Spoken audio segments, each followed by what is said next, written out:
Hey everybody, that's Not Brian. yet. What? Not yet. Now go. We're gonna cut that part Camera's off. been ready. But we're gonna cut that part off. I was walking. Okay. Bloopers. Okay, go. Hey everybody, this is Brian Puccio. And I'm Kimberly Harden. We're here to tell you some helpful tips on financials, getting your financials in order, and also 3 pointers on why your home isn't selling.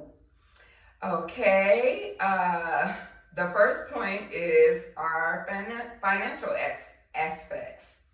So with the financials, you have to get pre-qualified to actually figure out your spending power. So, and then knowing your spending power, then you can go shopping for your home. And one thing I like to always keep in mind is per 100,000, you would be paying most likely 500 to every 100,000 that you borrow. But I did read in an update that now with things escalating in prices, that for every 100,000, look to spend $1,000 when you're purchasing. So say for instance, your house is 300,000. Look to be spending, look to spend like $3,000. And then next that I like is really a favorite of mine is actually the foundation of your home. When you're going out looking for your home, right, Brian? Oh yeah. Because we've seen plenty of homes, Yes, right? Yeah. So the foundation for me is that the house has good bones, right? I always love a house with good bones. And I always love those investors that come to me and say, well, does it have good bones? Yes. They always ask. So good bones is actually the structure of the home. So if you have good bones, the home has great potential. And with great potential, we need realistic views. Absolutely. Right? Because other than that, if you don't have realistic views, what are you doing? Right. You're in a dream. Now, tell me more about this realistic view, because I'm a little scared, Kim. I'm a little scared about my realistic view. So What with do you mean? realistic views, is more or less like you can have champagne taste, but have beer money.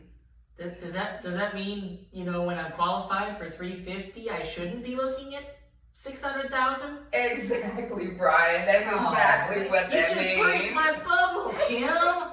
Oh man. I'm so sorry, Brian. But Disappointed.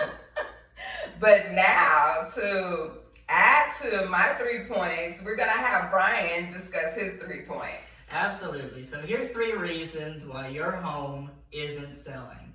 Number 1 is always gonna be price.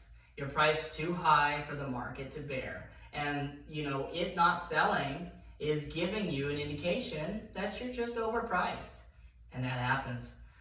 Number 2 is gonna be wrong expectations. And what I mean by this is the market says right now that your home is gonna sell in about 60 days. But you've only been on the market 10. Yeah, so don't rush, right? Exactly.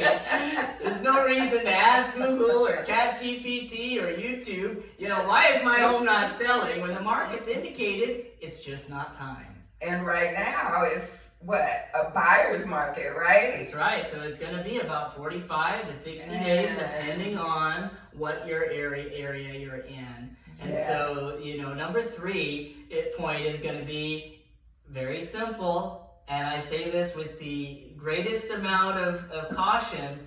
Your home's a wreck. It's a wreck. You got crumbs on the carpet. You didn't pick up that garbage from yesterday. Come on, guys. If you really want to sell your home, pick up. Especially before photos and especially before a showing. Now, we'll probably do some more videos on specific things that you can do to clean your home and make it more presentable in the future. But for now, just focus on the easy stuff. You know, clear the counters, get the floors picked up, True. reasonably picked up, True. you know, reasonably clean. Let's Now, not forget about animals. Absolutely, animals are a big deal, and you know, Yeah. talking with your agent about how to handle that situation is very important because yes, if you are willing to take your animals out of the house while the showings are happening, that would always be a better situation for everybody because then whoever's showing doesn't have to worry about you know, am I going to get attacked by this dog in the backyard just to show the backyard? You know, they don't want to do that. So to make it as easy as possible for everybody is always a good idea. Keep in mind that we have many resources. We have title, escrow, lenders, we have cleanup crews, we have people that we know that are landscapers that can help you with all of these things. And you know, it's never a bother to reach out to us. I know, I get that a lot. A lot of people, family members tell me it's a bother. I don't want to bother you. You're never a bother. It's my job to help connect you to the right resources to help you in any situation, even if you're not selling. Can I piggyback just on the showing of the homes Of also? course. To have the carpet clean if you have animals and Yeah. they have little accidents, and you know, no one wants to come in with a reeking smell. Yeah, You know, so that's another pointer too. that's a very good point. And then also, you should always, this is a quote from Gary Keller, and it's basically stating, if you have a reason, is that how it goes, Brian? How does that go? Here's how it goes. You can have reasons or you can have results. Yeah, not both. Excuses aren't going to sell your home.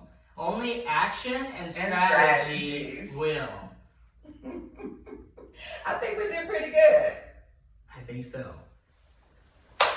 I love it. That's a good first video.